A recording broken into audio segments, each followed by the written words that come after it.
mwana wa mai Kuri say I'm in the streets every day, getting that dough, getting that dough. I'm in my streets every day, and then I chuck a bag, kunge mane kuchikoro. Tapindira, kuva kumakomo, bonza bata ni apple, fara muromo. Can't you afford a check game, holler at your boys. I'm spending that cash, kunge water boy. I'm the hardest in the streets, ask a chick boy. I got game like Timbari, to chuck a mari. Just a can't go parari. Apararwe, vakati wanna track a news, Ruben Barwe. It's been a minute, been on the hustle, coming back looking fresh, this is one wacho. Mari haingo dona, kunge mujanje. Dosaka chipande from Monday to Sunday. Nachkora mita, nachkora manje. Tava mu club, hapa na jipande. Kemria razo badara. My flow so sick, kunge muna. Yo! Welcome to the Shebeen Kings. Yeah. Hey. It's happening in the Shebeen. Hey, thank you so much for tuning in for the past couple of weeks. It's been happening, things are going on, a lot is going on, but we're safe, we're happy, and we are in the Shebeen. Wow. Yeah. It's very, very, very hot tonight. It's very, very hot tonight. We have special guest in the house. Special guest in the house. This man needs not much introduction. The biggest man in Zimbabwe, journalist, you name it, you know him, you've probably heard of him, Mr. Plot Mhako. Yeah! Thanks, Zeno. Mhako. Thank you Good so to see much. you, my brother. You make me sound Yeah. big when I'm trying to be big. It shows you're doing the right thing. It shows you're doing the right Thanks a thing. lot. Thanks a lot. Thanks a lot, man. Thank you so much for coming through to the Shebeen Kings. It's a pleasure we can have you in the Shebeen. It's so an from honor you- to be here. So from your side, you are a arts journalist or a creative entrepreneur, so to say. Yes, I'm an arts journalist. I also work as a graphic designer, but I'm also running a couple of creative organizations or projects.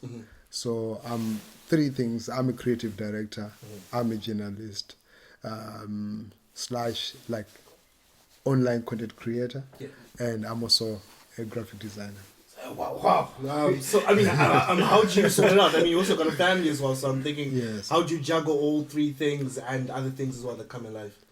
Well, man, it's a struggle. I was actually having a conversation with somebody who thought I was taking too long to respond to their message. And I was telling them that, look, I work like night shift. So during the day, I have to sleep like 4-5 hours, wake up, take care of the kids, and then I've only 2 hours to then do Emails and stuff. emails, earGround, Jibilika, and a whole lot of other stuff. So it's quite hectic, but during the weekend, then I can actually do a bit much more. Okay, so you're here in Germany with us. How did you come to Germany? Like, why Germany? I mean, you could probably have gone everywhere with your talent. Why Germany? So prior to settling in Germany, I'd been like traveling to Germany on tours. I toured with a production that we co-created, and it was called 2015 by Kwenda Productions, which I'm also a director there, and traveled the likes of Hopma CK, Pro Beats, and a couple of artists together. And then through the years, it got a bit more exciting with a lot of projects happening this side, and then with my partner, we then decided to settle because now we had kids, so we settled in Germany. But I'm constantly back in Zimbabwe. Yeah, we see you you actually got a new Kombi station. Kombi station going on, yeah. Kombi station. So you always see Zimbabwe, like, let's put Mhako in Germany or Zimbabwe, but I mean, you're a hustler, so you have to work hard, I guess. It means being away for so long. Yeah, I'm here physically, but I'm always keeping my ear on the ground. In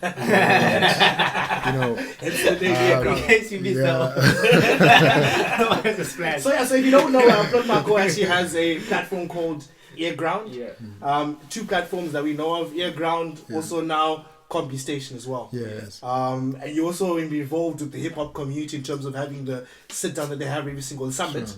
True. Where they sit down and discuss things going on in the industry, and also recently as well the Zim Dancehall Summit as well. Yes. Why do you have these summits? Like, why do you start these summits? What's the point? What's the reason behind having these summits for you? Wow, this is quite interesting because you'd find the older generation within the creative space in Zimbabwe, they never really had the chance to converse and converge and discuss and map the way forward in terms of the creative trajectory, as well as looking at some of the challenges and opportunities that the creative sector presented. And it is out of the need to bring artists together, to work together, to collaborate, network, and also come up with some homegrown solutions that I then thought, okay, look, there is the biggest youth culture in Zimbabwe, Zim Dance. Why not create a summit? There is the hip hop community in Zimbabwe, doing well, but always, facing constant struggles. So I was like, look, I'm not maybe the right person to be addressing them, but why not bring the experts? Why not bring people, Zimbabweans and other nationalities that are involved in these cultures, to actually speak and talk about issues that connect to Zimbabwe, but also have a global connection. But at the back of my head, this was a build-up to something, which is something that we're going to experience this August. It's the teaser in case you don't know. Exclusive. Cooking. Hey, do you want to tell us what's gonna happen, or is it still top secret?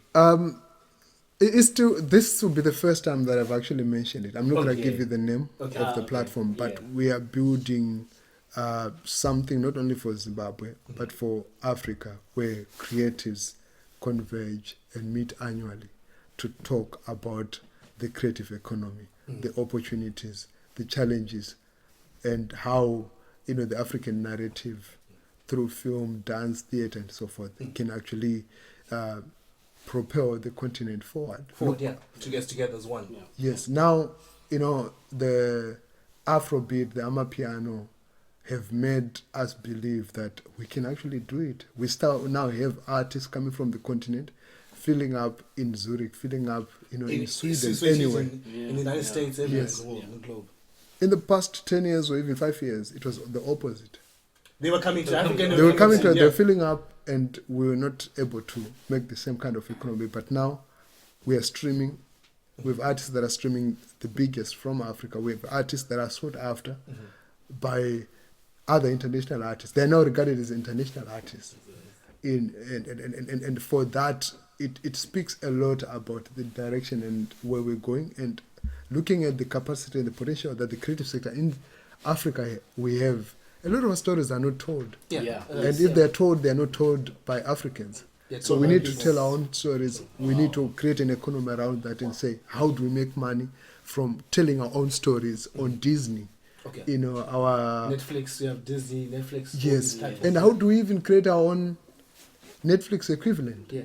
We see what Kanye West is now doing to create his own streaming platform. These things are possible. We need to own the infrastructure. We need to create an ecosystem.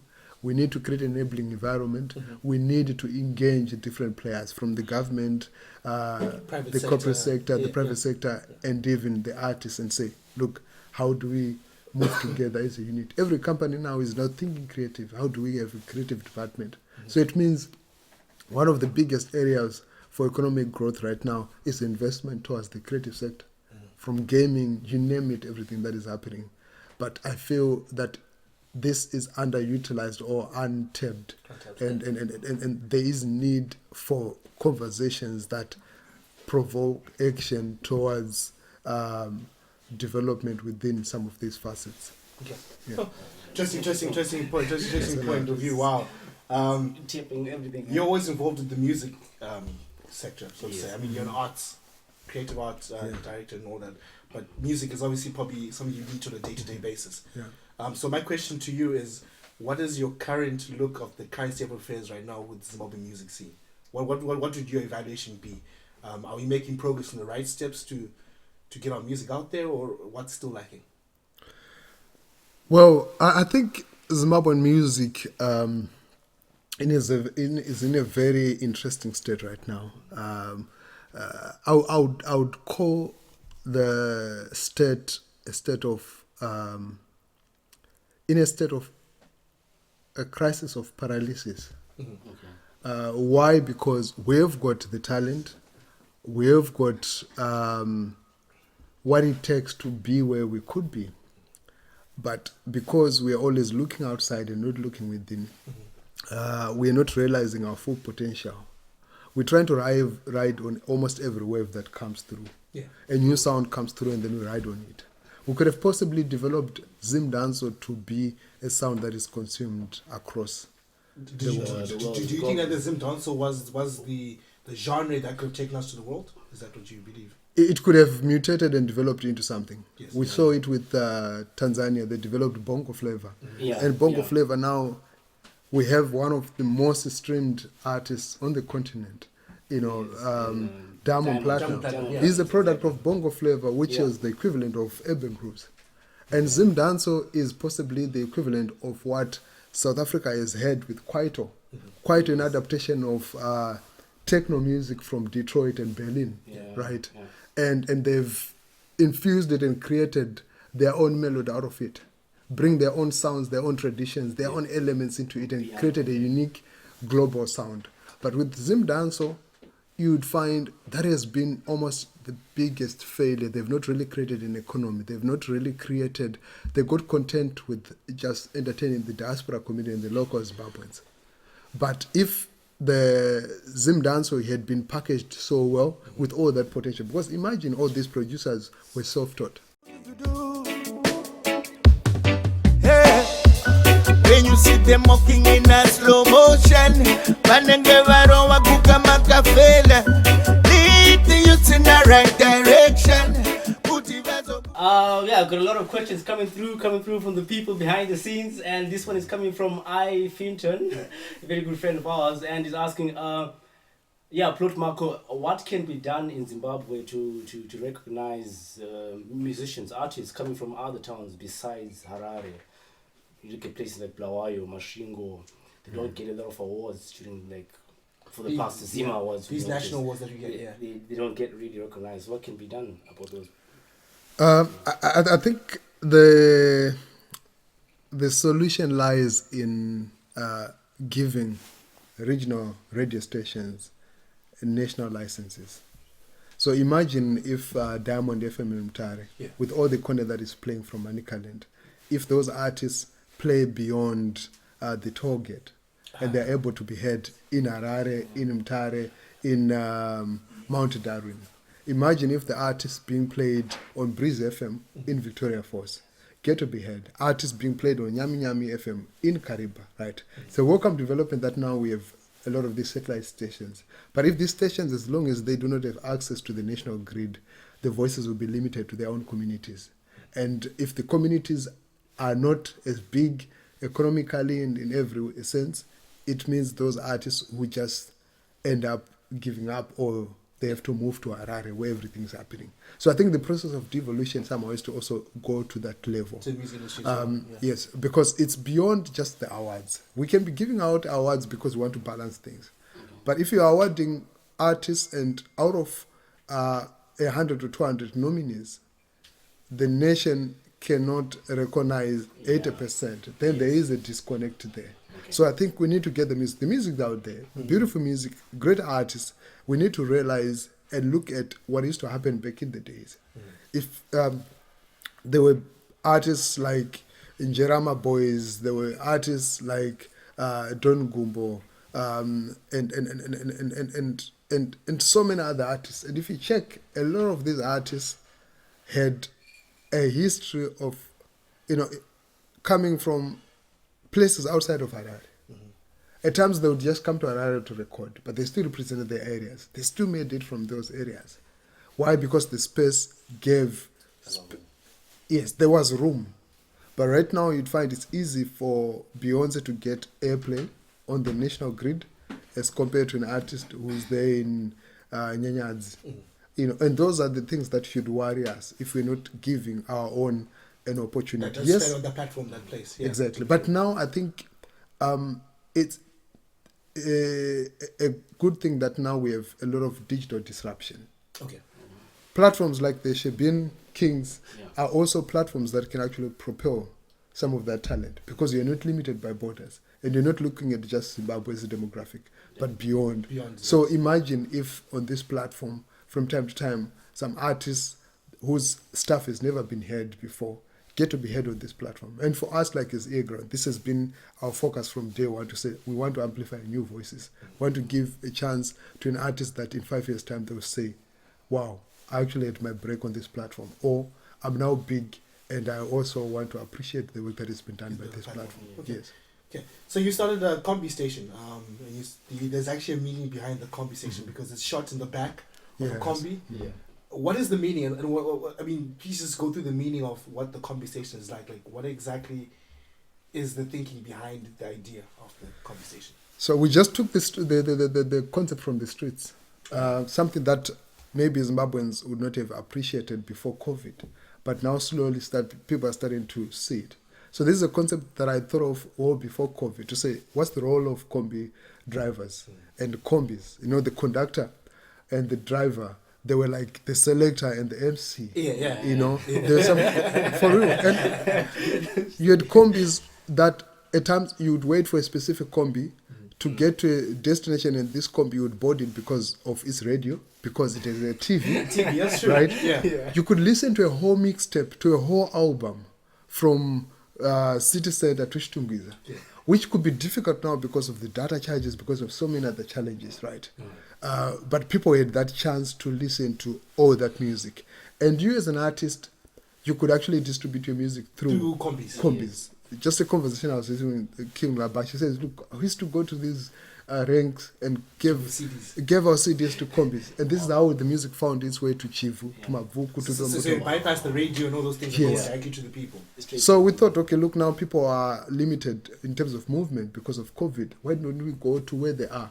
So we set out, self-financed, took our old vehicle from Jibilika, converted it, put, sound, cameras and lights, and then we started moving from one place to the other. And in a space of 6 weeks, we went to 5 provinces. Those 5 provinces spoke to at least 200 artists, amazing artists that would not possibly have had a chance to actually be heard. to actually show themselves out. So that was the idea, to say, look, this platform has been an amplifier for so many artists. Why don't we just, because now the government has banned Kombis as a measure towards COVID mitigation, why don't we just adapt that and then now build give you a good feeling of the Kombi again. Exactly. It's nostalgic. People still connect to this. Why don't we use the same platform and voila. Voila. So 200 artists that you had in this 5 province tour. Wow. Okay, are you including Bulawayo as well? We saw you at Vusa. Yes, we spent, so we set out for Chegutu, Kadoma, Kwekwe, Gweru, and then Bulawayo. And our intention was to do like 1 day in all of this. But we ended up doing 2 days in Kwekwe, and then 2 days in Bulawayo. Why? Because the amount of talent that we came across there from both the veteran artists and young artists was some amazing. And we think to ourselves, why don't we give these artists more time to actually be heard? So we went down to Pumula, went to Mhako. We didn't not just speak to musicians, we spoke to even graffiti artists, people that are re-arting the urban spaces and redefining it and giving it a new feel and taste through the art of graffiti. Went to some artists in Gweru who were making bira instruments and creating new shapes for this bira instrument and trying to export it, actually managing to do so. And we spoke to young people in Kwekwe who turned out, initially we've been told like only about 6 that are coming to the studio, but we got there were at least 50 young people, and they blocked our way to leave, saying, you're not going to leave until each one of us get a chance to Wow. Yes. That was special. That's And special. that hunger alone, that thirst, that zeal, that drive, That shows you that, it was mind-blowing. We're like, we need to do this. So even beyond me leaving Zimbabwe, the Kombi station continues. So continues. You see, there's actually an episode coming up, Holy 10. Yes, we did Holy 10. Yeah. And we still have got 150 episodes that we have not plus, that we've not shown from the previous ones. And amongst those, there are going to be some stars. There's some gems as well. There's going to be some gems there. My absolute highlight episode was the one you had with Willem Tite. Oh, with Willem Tite. You're going to see the part 2. Oh, man. So stay tuned. It's a dope one. Like a lot of good gems to pick up from there, man. It was, I think, so far, ever since getting into journalism, that has been the most emotional experience. Wow. We ended up like stopping the interview.